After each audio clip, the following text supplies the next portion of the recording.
कला है उससे रूबरू होने का भी आज पहली बार मौका मिला। सदगुरु की कितनी महिमा है, कितने अच्छे अच्छे प्रचारक गुरु महाराज ने तैयार किए घर घर में, गांव गांव में। सदगुरु परमात्मा जी से अरदास बेनती करता हूँ, आप सबके ऊपर गुरु महाराज दया मेहर रखें।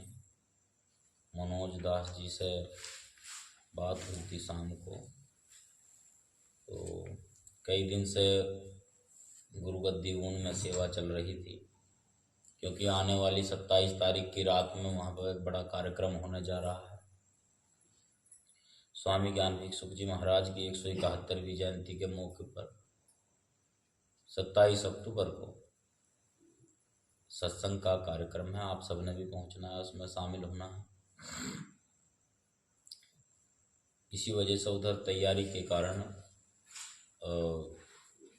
समय नहीं मिल पा रहा था। आज सहारनपुर में मुझे ठहरना था रात्रि में, तो मनोज से बात हुई। मनोज ने कहा जी आज गांव में ही आ जाओ और थोड़ी देर के लिए सत्संग का कार्यक्रम हो जाएगा। और ठीक रहा। गुरु महाराज दया मेहर रखे मनोज दास के परिवार के ऊपर भी और आप सभी श्रद्धालुओं के ऊपर भी मालिक की कृपा है। बहुत अच्छा लगा आप लोग नीचा कर। और ये जो सत्संग की प्रथा स्वामी शमनदास जी महाराज ने शुरू की, पहले इस तरह से नहीं होता था। पहले तो हम लोग सिर्फ सुनने वाले थे, सिर्फ सुनने वाले। तो स्वामी शमनदास जी ने, गुरु जी ने घर घर में प्रचारक तैयार कर दिए, हौसला बढ़ा दिया इनका। बड़ी कृपा है हमारी। दो बातें आपसे साझा कर लेता हूँ। आप भी दिन में अपना मेहनत मजदूरी कार्य में लगे रहते हैं, तो थोड़ी देर में ही बात पूरी करूँगा। अभी भगत जी ने साखी और एक खेवता और 2 बाणी से हाजिरी लगाई गुरु दरबार में। जहाँ तक का मेरा मेरी जानकारी है, जो अंतिम वाणी रही है इसके जो रचनाकार है एक शंकर दास जी हुए हैं, तो वो रहे हैं। थोड़ा सा हमने संशोधन भी करना पड़ेगा, भाई जिसकी वाणी है उसकी छाप लगाई जाए तो ज़्यादा ठीक रहता है। तो विचार कर लीजिए, हो सकता है मेरी जानकारी गलत भी हो, चर्चा की जा सकती है उस पर, तो एक बार प्रयास किया जा सकता है। समझ गया सोई मरा जगत में, ना समझा कोई जीवे। ये होता था, एक समझने की बात है। कबीर साहब ने जिसको पारख कहा है, गुरु रविदास जी ने उसको कहा है समझ। तेरी समझ से हो जागी जीत, समझ बिन हार है भाई। समझ क्या? समझ गया सोई मरा जगत में। क्या चीज समझनी है, जिसको समझने के बाद क्या और मर क्या रहा है? समझ गया सोई मरा जगत में, बिन समझा या ना समझ कोई जीवे है। सतगुरु रविदास जी महाराज की जो 40 वाणियां हैं, वाणी तो 150 है। 40 वाणियों को गुरु ग्रंथ साहिब में संकलित किया, जो सिखों का ग्रंथ है। उसमें गुरु अर्जुन देव ने वो सभी संतों की वाणियाँ लिखी, उसमें से 40 वाणी गुरु रविदास जी को दिए, उनको भी स्थान दिया। उनमें से एक वाणी है, जब हम होते तब तू नाही, अब तू ही मैं नाही।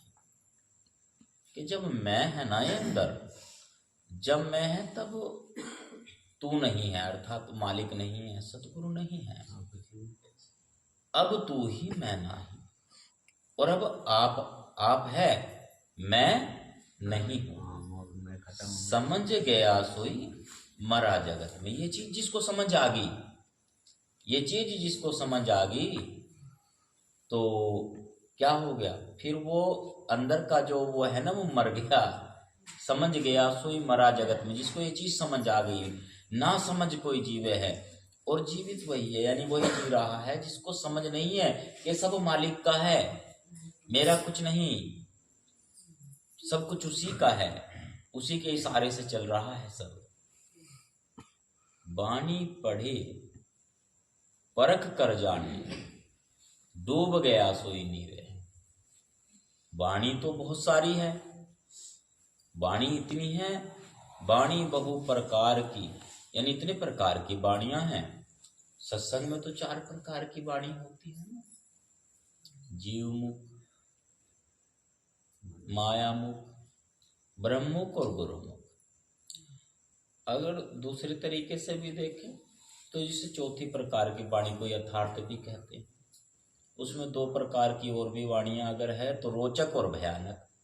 रोचक वाणी वो जिसे सुनकर के रुचि पैदा होती है, हाँ बढ़िया चल रहा है भाई सत्संग, बढ़िया चल रहा है, बहुत बढ़िया, आनंद आ गया। रोचक वाणी। भयानक वाणी वो जिन्हें सुनकर का भय पैदा होता है, कि देख तेरी मौत खड़ी कोले में, क्यों फसरा रुके रोले में, देख ले मौत खड़ी कोले में। यानी भय कि हाँ एक दिन मृत्यु आ रही है, बिल्कुल तैयार है वो। रोचक वाणी भी है, भयानक वाणी है। वाणी तो नाना प्रकार की, बहु प्रकार की है। तो वाणी पढ़ी परख कर जाने, यानी उसको परखना, यानी समझना है उसको। जो वाणियां हम गा रहे हैं, पढ़ रहे हैं, सुन रहे हैं, उनकी समझ भी करनी है। उनको हमने देखना भी है कि हाँ इनका अर्थ क्या बनता है, क्या इनकी समझ कहाँ तक हुई है हमें। वाणी पढ़ी परख कर जाने, डूब गया सोई नीवे है। और जो वाणी में डूब गया, यानी जिसने उसको जान लिया वाणी को, वही नीव